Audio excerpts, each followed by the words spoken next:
Hey everybody, welcome to Student of Sales, episode 2. What are the most important sales skills? So one of the things that I'm really excited about with this group of people and this podcast is it's not going to be an echo chamber. We're always not going to agree on the same points. So we've got a bit of a fun one planned today where it's going to be a healthy/unhealthy debate about what are the most important sales skills. So what's going to happen here is everybody's going to get 2 minutes on the clock to advise us, each other, and the listeners about what they feel is the singular most important sales skill. And in 2 minutes, they get no interruptions. They get to do their pitch, and everybody gets to do their pitch, and then we kind of have that healthy debate. So, if it's okay, Mace, we're going to kick off with you. I'm going to literally put you on the clock. Got a timer ready to go for 2 minutes. What do you believe is the most important sales skill?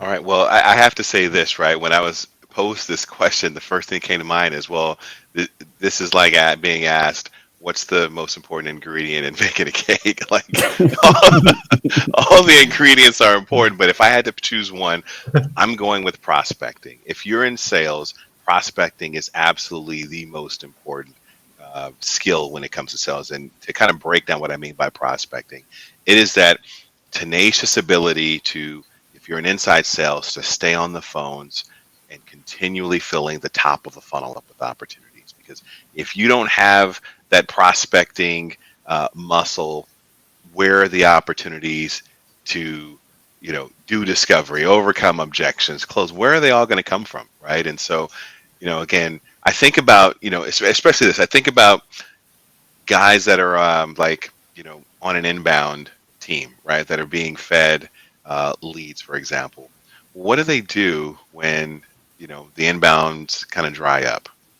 They generally kind of kick their feet up and do nothing. All right, unfortunately, that's just the truth of the matter, right? However, if you're a guy that has mastered the prospecting, you know that regardless of what happens on that inbound line, you can go out and you can create some opportunities for yourself, right?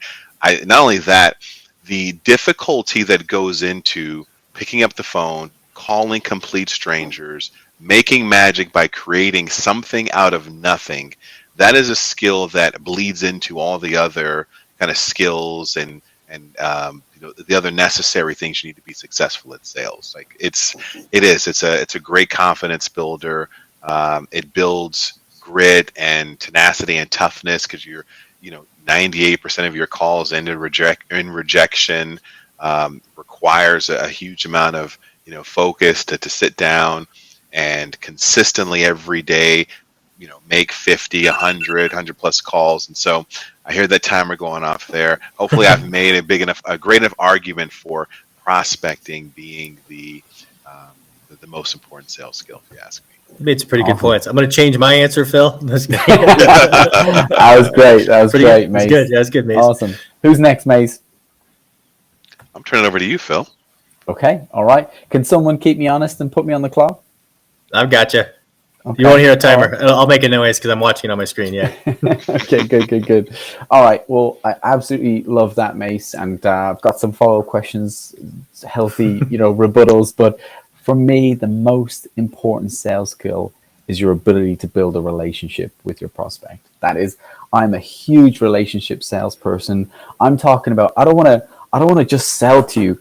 I want an invite to the next wedding in your family. I want to be an option to be godfather of your next infant. Like that's the relationship that I want to build with my prospects. I'm not talking about the bullshit weather connection, the bullshit. Oh, you have weather? I have weather too.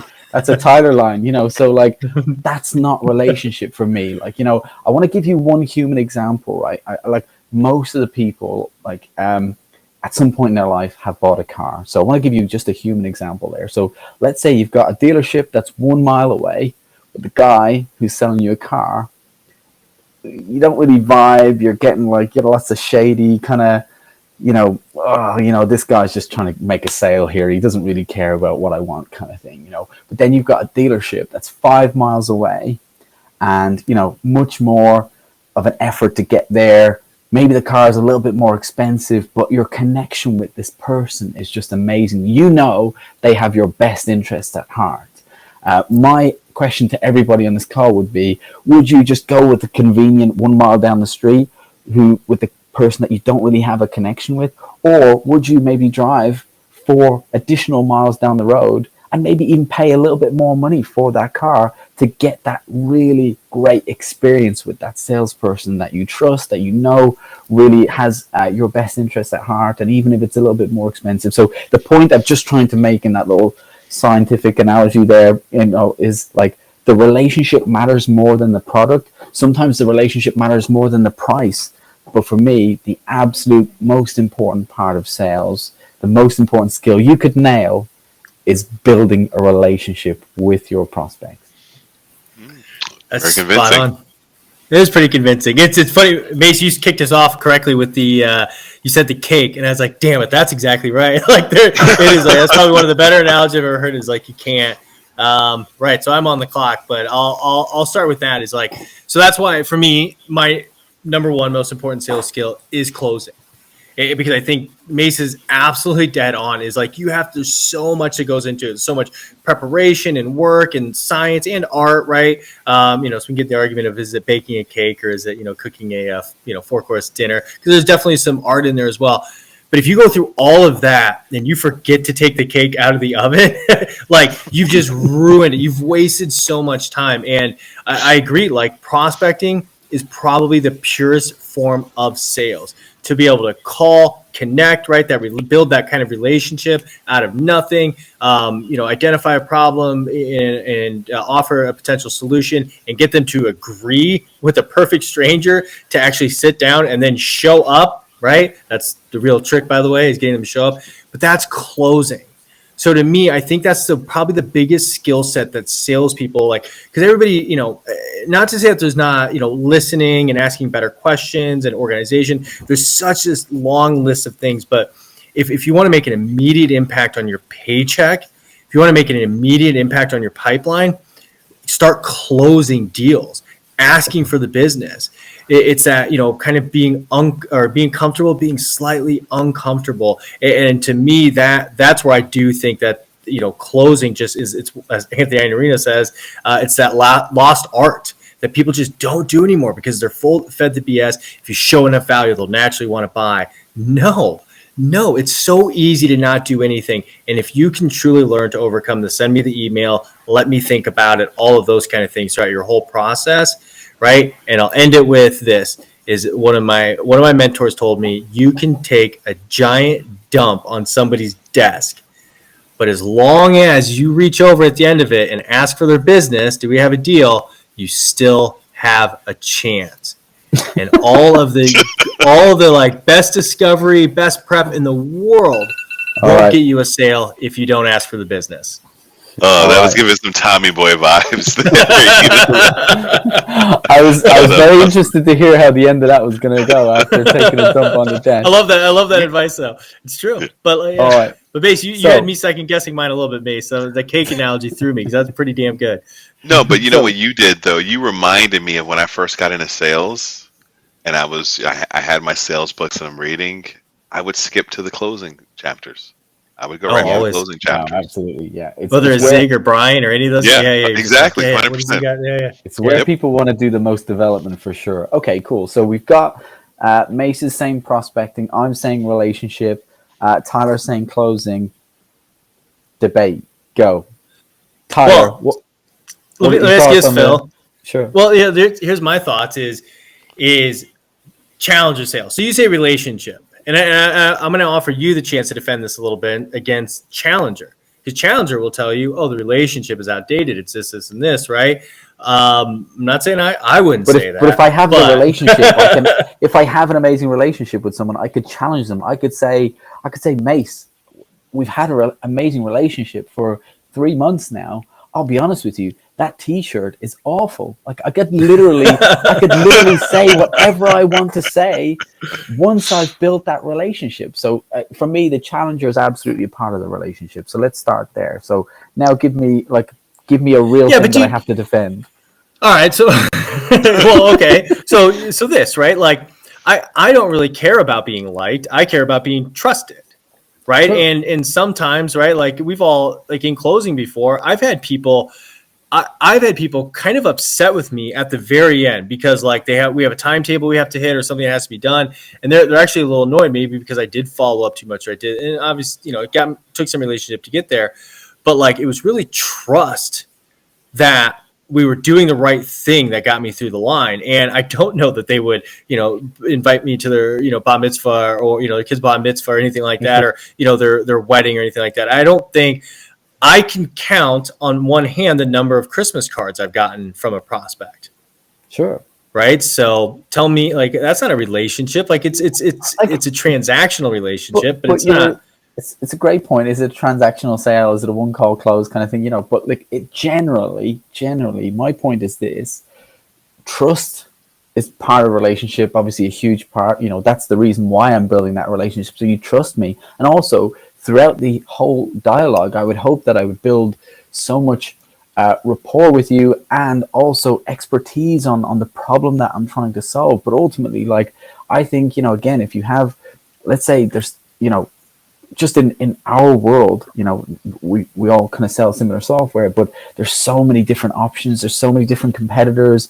Buyers have never been more educated. Salespeople have never been more trained. Like, I just genuinely think that, your relationship could be that differentiator. And I'm not saying it's the silver bullet that wins you the deal, but I think it's the best chance that you have to win over maybe a competitor scenario, maybe a difficult pricing conversation. I think there's an expression, it's be or, build relationship, break resistance. I think that's what it is, so like in the most difficult closing scenarios, Tyler, like that's when I can pull on that, really, difficult, conversation at the end. But I'm going to flip it back to you, if that's okay. I don't doubt that closing is one of the most important skills. I do believe that, relationship, it trumps it. But I think closing gets so much harder without that relationship. I think I can absolutely hard close most people. We can almost, all of us can hard close a lot of people, but you're pulling your pants down on price. You're like, it's a much lower AOV, maybe there's probably a higher churn rate on that account. There's loads of things like, again, well, yeah, but you're talking just to say, like, but you're talking hard closing. I'm just saying closing. How many of us have listened to a rep's call in the last month, 2 months, and you didn't hear them close at all? I mean, I just mean like closing at all. Like, so to your point earlier, asking for the business. To your point earlier is like, here's my big thing right now with the sales world is like, they've got 8 different tools to get a message out to somebody, from LinkedIn to, these dialers that they have, that we give to everybody, to all types of, emailing platforms, this, that, and the other, right? There's SalesLoft and this, that, and the other, just so many things to get messages. We've got algorithms that tell us, is it the right message, right? We've got all these things to get, to do the prospecting for them almost. They get in and it's like, look, we've done all this, we've got your ICP and we've got, your all of these great, pricings. We've got the best pricing. We've got this demo that's basically plug and play. We've written structures for them. Like everything is almost, and I know this will probably, upset a lot of people, but like so much of it's spoon fed nowadays, right? Like you get on calls and it's like, what are your challenges? What sort of things are keeping you up at night? Which, again, right. But, and I agree with you on the relationship part is people struggle to do that, communicating, but basically the whole thing's put up, not on a pedestal, but it's like, here, we did all of this to help you generate that opportunity. Now that it's in there, you've got these demos, you've got this, I say ICP, I know they're not all ICP, trust me. I run a large team and I still run demos myself, so I know what they look like. But we do all of that. We automate that process. We got all these scripts and structures for people, and we have this entire, roadmap that I think 1 out of 10 times, right? If all the salesperson did was just read what was on the paper and say, do you want to buy this? They would close a deal. At least 1 out of 10. And that's like, I'm talking like mid-market. On transactional, probably 1 out of 3 or 4. And I think that's where most salespeople are getting their numbers. Like if you look and you break it down on mid-market 1 in 10, enterprise 1 in 20, and your transactional, you're probably looking at the 1 in 2 or 3 or 4. Well, 4 or 5, probably in transactional, 4 or 5, depending on price point. But the point being is it's because they just aren't closing. They're just feeding the food we're putting in their bowl. And to Mace's point, right? And that's why, like, I think for prospecting, it's like, I love that skill, but I also wonder, do most companies just automate that for their employees now anyway? And do they really need to learn it? Or can they just turn something on their LinkedIn and all of a sudden they got messages going out? Mace, what are you thinking right now? Yeah, well, what I'm taking from this is that, all three of these skills are requirements to really and truly be successful in sales. Like if you want to have long-lasting, consistent, repeatable, measurable success, you can't just have one of these skills, right? And we all know enough salespeople to be able to go, yeah, you know what? He's great at prospecting, but he is terrible at building rapport. Right? I'm sure we're probably thinking of some of the same people right now. And the same would be true for closing, or he's a great closer, but he has absolutely he couldn't open a door, he or she for that matter. So I think, what I'm taking from this is we need all three of these, skills. And to Tyler's point about, if you're closing, yeah, you'll close 1 out of 10, but imagine if you had the rapport building and relationship building skills that Phil has, right? Now you're closing 3 or 4 or 5. And then if you mix that with my prospecting abilities, right, where you're not just waiting for the business to provide you with leads and opportunity, but you're generating your own as well. Now you're in President's Club territory, right? Now you're in promotion territory. Now you're in making, kind of money that you want to make to accomplish your personal, professional, financial goals. And I think that's that's why we're in sales, right? Is to be able to use it as a vehicle, right, as an instrument to do those things. And if you can develop prospecting, relationship building, and closing skills, you'll be unstoppable. I can see that point 100%. As I say, I can see the point of you cannot outclose a poor pipeline. If you have a weak pipeline, I don't care how good your closing is. Better said. I definitely can see that point. Right, and I do think they're all, in the whole analogy with the boulders, the rocks, and the sand. Like, we're not saying, closing is sand and prospecting is the rocks and stuff like that. I do think in sales these are 3 big boulders, but also, people have different skill sets. Like people, for example, who might be amazing at relationships, but do struggle at the close, but actually their relationship gets them across the line. So actually, I feel strongly about relationship being the most important sales skill, but absolutely those other 2 are really important as well. But I don't think we've challenged Mace enough. Tyler, what do you think? Could we get in on him a little bit more? No, that's it. To me, that's the only challenge that I would have. Is honestly, I'll tell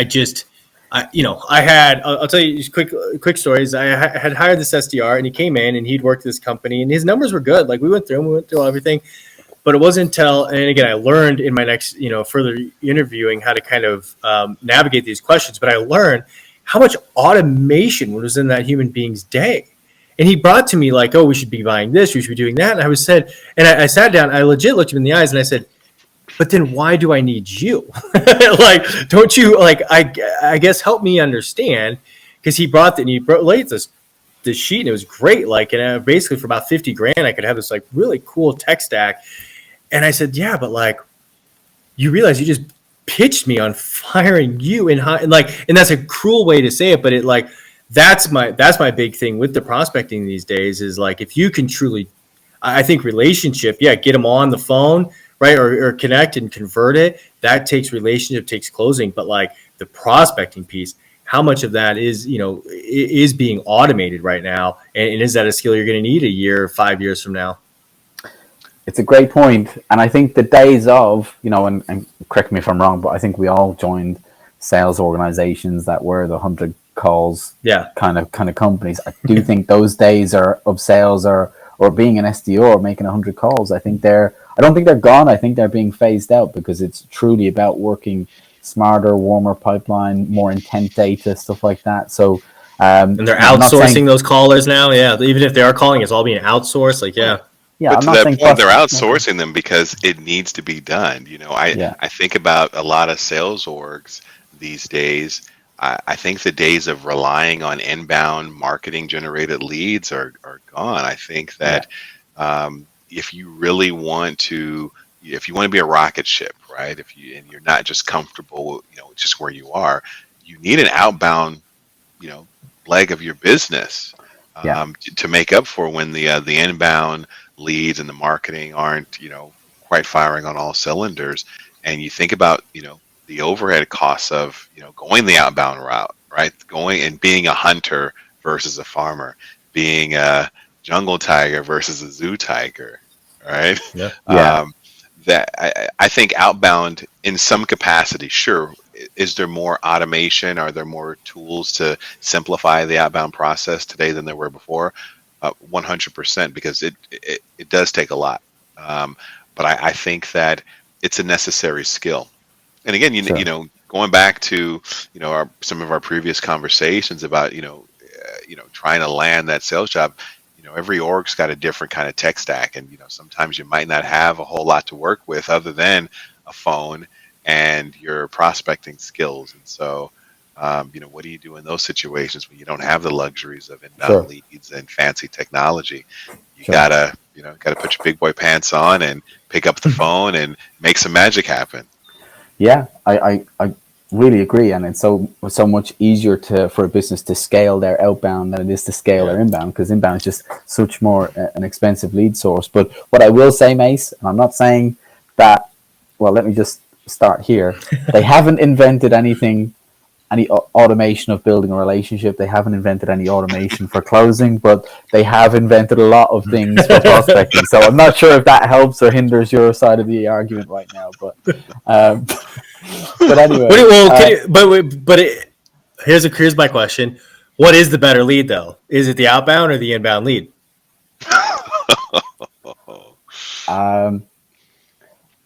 I think you'd be crazy to say the outbound is better, in my opinion. If the inbound, there's so many things to weigh up in that question. Like maybe the way you prospect. What's the definition of an inbound lead? Yeah, you've opened Pandora's box there. But if it was like 10 random cold calls, me introducing a concept to 10 businesses and truly, starting from scratch, or 10, inbounds who have some kind of interest. Now, I'm not talking about they're all red hot, ready to close, but if they have some kind of interest in what we do, I would rather sit 10 inbounds than outbounds. But also, I think it's so important to learn sales in an outbound role. Like, if you learn sales in an inbound role, you're essentially carrying a crutch for the rest of your life, that you can only sell to people who have some kind of interest. But learn the outbound, love the outbound. We all came from outbound. We've introduced, cold called tens of thousands of businesses, I'm sure. But it's a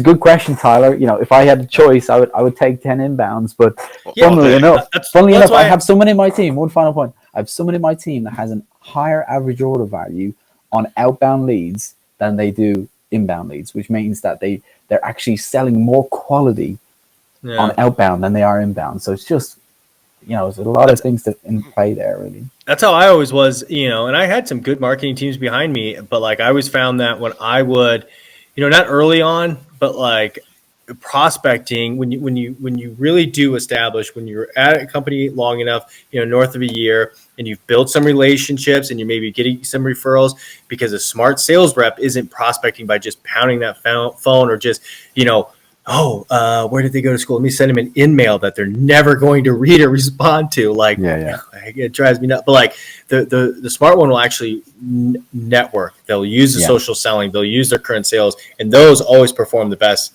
for me over the inbound. But again, like, to validate your point a little bit, it's because you build those relationships, right? I prospect them to begin with. I built that relationship, but then ultimately, closed them, right? I made that sale. So I think, here's my big takeaway. I think in all honesty, like, you probably are at the top in just all three, because if you can prospect, you're never going to be hungry. You can always, like, it could be, like we talked about in another podcast, is like prospecting for your next job, right? You get laid off, it happens, right? Economy turns, companies downsize. I've been personally laid off 3 times from different companies due to economic or buyouts or whatever it is. It does happen. You're going to find yourself in the market. So if you can prospect, you can always sell, right? You can always find a way to go find somebody that needs your product. Number 2, you have to be able to build the trust. If you can't build the trust, right, you can ask all the best discovery. Somebody give you this, here is the golden ticket of discovery. But if you sound like a robot on that call, or they don't, like, they're just not connecting with you, and you don't have that kind of EQ during the call, like the charisma, right? My rule number one, be charming as, MFer. Like, it's always going to be a barrier, but then ultimately, closing, you have to remember to ask for that business. You have to ask for it more than once, and you cannot, right? My favorite boiler room quote of all times, and I know we're not supposed to quote this move anymore, but there will be a sale made on every call. Either you sell them, right, or they sell you. And the question's always, who's a better salesperson? So I love it. Those are the top three. But Phil, any final points before we cut this off? I want to ask you both a very direct yes or no question. Mace, Yes. Did anyone change your mind? Is prospecting still the most important sales skill? Yes.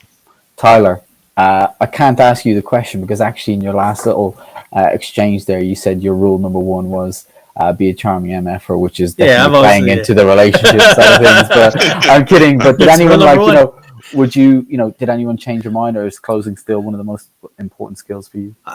I would say it this way, like, in all honesty, I think charisma is the one you have to work the most on, like charm, how you speak to people. That's the one you have to put the most focus on, because closing doesn't take that much training. It just takes discipline to do it, if that makes sense. Yeah. So I still think it's the number one in terms of like what you need to be doing. I just don't know that it's the most important in terms of like where you should be focusing your training and development, if that makes sense. Yeah, absolutely. Well, what a healthy debate, guys. Thanks so much, Michael. Thanks so much, Tyler. Phil, what about you? Anybody change your mind? Nobody will ever change my mind on that. On anything. That's the hill I die on. Relationship is always the most important. Anyway, thanks, guys. Great session. All right. We'll see you guys again. Cheers.